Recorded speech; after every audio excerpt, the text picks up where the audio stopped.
আজকে রাফসান নিজের হাতে রান্না করে আপনাদেরকে দেখাবে। আমরা মা ছেলে দুজন মিলে কিন্তু একসাথে রান্না করি। ব্যাপারটা আমার কাছে খুবই ভালো লাগে।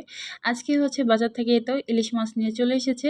আর ইলিশ মাছ রাফসানের কাছে অনেক প্রিয়। কারণ বুঝি না অন্য কোনো মাছ দেখলেও সে বলে, মা এটা কি ইলিশ মাছ? আসসালামু আলাইকুম, সবাই কেমন আছেন? আশা করছি সবাই অনেক ভালো আছেন। মা ছেলে মিলে একটা ব্লগ তৈরি করেছি আর সেটাই আপনাদের সাথে শেয়ার করার জন্য চলে এসেছি। তো প্রথমে আমি ইলিশ মাছটা এখন কেটে নেব। আর যেহেতু রাফসান ছোট, সে কাটতে পারবে না, এজন্য কাটাকাটি আরও যা তাকে হেল্প করার জন্য যা করার লাগে আমি করব। আর সে হচ্ছে মূল রাঁধুনি, ঠিক আছে? আমি হচ্ছে তার হেল্পিং হ্যান্ড। তো মাছগুলো প্রথমে কেটে নিয়েছি। হাতে একটা ছোট স্পট দেখা যাচ্ছে। এই স্পটটা হচ্ছে যে আমাকে বল্লা কামড় দিয়েছিল, আর বল্লার কামড় থেকে একদম ঘা হয়ে গিয়েছিল।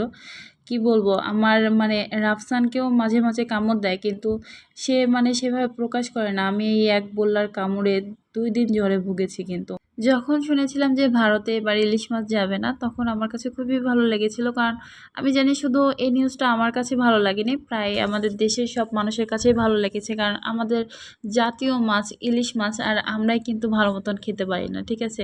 তো ভেবেছিলাম যে ইলিশের দাম হয়তো কমে আসবে, কিন্তু তা না, কিন্তু ইলিশের দাম কিন্তু আরও বৃদ্ধি পাচ্ছে। তো এই মাছটা কাটার সময় সবচাইতে একটা কষ্টের ব্যাপার হচ্ছে, আমার ছেলেটা আমার পাশে বসেছিল। মাছগুলো যখন আমার কাটা হয়ে গিয়েছিল, আমাকে কান্না করছে আর বলছে, মা আমার মাছটা জোড়া লাগাই দাও মা। ঠিক আছে, এতটা কষ্ট লাগছে। আমি সেদিন কি করব, আমি অনেকক্ষণ চুপ করে থাকলাম, তারপর বললাম, বাবা এটা সম্ভব না।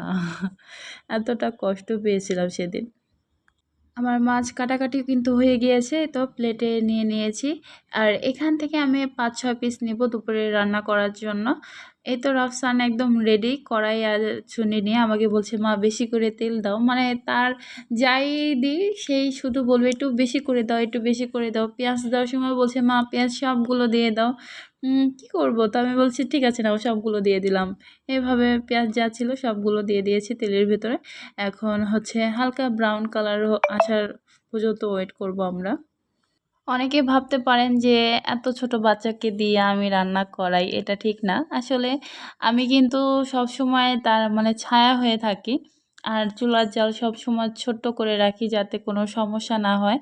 ছোটবেলা থেকে এটা তো রাফসানের বয়স হচ্ছে 3.5 বছর পার হয়ে গিয়েছে। যখন ওর বয়স 22 মাস ছিল, তখন কিন্তু সে প্রথম রান্না করেছিল, আমার মনে আছে। আর মাছ খুব বিরক্ত করছিল, তো তাকে আমি চুনিটা ধরাই দিয়েছিলাম, আমার আজও মনে পড়ে। তো গুটি গুটি হাতে সে রান্না করছিল, এদিক ওদিক করছিল। তো সেই হচ্ছে প্রথম তার রান্না, আয়ের মাছ দিয়ে রান্না কিন্তু তার হাতে খড়ি বলতে পারেন শুরু হয়েছে। তো আমি পেঁয়াজটা যখন কালার চলে এসেছে, আমি কিন্তু কিছু কাঁচামরিচ দিয়েছিলাম এর মধ্যে। অল্প করে আমি আদা রসুন বাটা দিয়েছি। আদা রসুন বাটা না দিলে সবচাইতে ভালো হয়, কারণ ইলিশের গন্ধটা ভালো বোঝা যায়। তো তারপরে আমি এখানে একটু হলুদের গুঁড়া, মরিচের গুঁড়া দিয়ে দিলাম। দিয়ে এখন মশলাটা কষিয়ে নিচ্ছে রাফসান। আর এই সাইডে আমি বেগুন আর কচু একটু বড় বড় করে কেটেছি। বেগুনের চাইতে কিন্তু কচুর সাইজটা একটু বড় রেখেছি, কারণ কচুগুলো খেতে বেশি ভালো লাগবে আমার কাছে মনে হচ্ছে। তো এই তো মশলাটা কিন্তু কষানো হয়ে গিয়েছে, সুন্দরভাবে কষিয়ে নিয়েছে রাফসান। এর মধ্যে আমি সেই সবজিগুলো দিয়ে দিচ্ছি। এখন এই সবজিগুলো মশলার সাথে একটু কষিয়ে নিতে হবে। কত সুন্দর করে নাড়াচাড়া করছে দেখুন, আমার কাছে খুবই ভালো লাগে। আর দুজন মিলে একসাথে রান্না করলে না, দেখা যায় যে রান্নাটাও তাড়াতাড়ি হয়ে যায়। আবার ছেলেও একটু শিখে নিচ্ছে।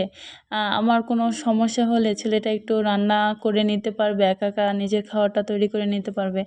এই ভেবেই আসলে ওকে নিয়ে একটু রান্না করি আমি। তো সে কিন্তু অনেক খুশি, দেখতেই পাবেন সে আনন্দে হচ্ছে ডান্স করছে। আমার কাছে খুবই ভালো লাগে যখন রান্না করে, খুবই খুশি হয়ে রান্না করে। আর আমার কাছে কিন্তু ভালো লাগে না আর রান্না করতে। একটা সময় ছিল আমিও রান্না করতে খুবই পছন্দ করতাম। এখানে হচ্ছে মাছগুলো লবণ, তারপরে একটু হলুদ, মরিচের গুঁড়ো দিয়ে আমি মেখে নিচ্ছি, কারণ মাছগুলো হচ্ছে আজকে আর কষাবো না। লবণ, হলুদ, একদম মরিচের গুঁড়া সুন্দর করে মেখে এভাবে রেখে দিয়েছি। আর এই তো সবজিগুলো যখন কষানো হয়ে যাবে, সবজিগুলোর মধ্যে দিয়ে সুন্দর করে মাছটা একটু হালকা করে নাড়াচাড়া করব যাতে ভেঙে না যায়। ইলিশ মাছের এরকম পেটিগুলো আমার কাছে সবচাইতে ভালো লাগে, ভেতরে একটু করে ডিম থাকবে। এই গাদার সঙ্গে যে পেটিটা থাকে ওইটার চাইতে আমার মনে হয় পেটিটা যে এই যে ভাগ করে কাটা হয়, এটা আরও বেশি দেখতে আমার কাছে ভালো লাগে। তো এখন ঝোলের জন্য পানি দিয়ে দিচ্ছি। সুন্দর করে কিন্তু কষানো হয়ে গিয়েছে, দেখতেই পাচ্ছেন। আর দেখেই কিন্তু বোঝা যাচ্ছে যে আসলে কতটা মজা হবে খেতে। আমাদের বাসায় যখন ইলিশ মাছটা এই যে সবজি দিয়ে রান্না করা হয়, তখন রাফসানের আব্বু বলে মাছের চাইতে এই সবজিগুলো মানে কচু কিংবা বেগুনগুলো দিয়ে ভাত মাখিয়ে খেতে বেশি ভালো লাগে। আর আমার কিন্তু বেশি ভালো লাগে, দেখা যায় যে সর্ষে ইলিশ কিংবা হচ্ছে ইলিশের ঝোল, শুধু ঝোলটা করলে বেশি মজা লাগে। রান্নাটা প্রায় হয়ে এসেছে, আর একটু ঝোল কমিয়ে নেব। আর এখানে একটু ভাজা জিরা গুঁড়া দিলাম। তো আজকে আমাদের মা ছেলে দুজনার মিলে যে ব্লগটা করেছি, আপনাদের কাছে কেমন লাগলো? যদি ভালো লাগে অবশ্যই জানাতে ভুলবেন না। সবাই ভালো থাকবেন, সুস্থ থাকবেন। নতুন আরেকটি ব্লগ নিয়ে আবার হাজির হব। আল্লাহ হাফেজ, আসসালামু আলাইকুম।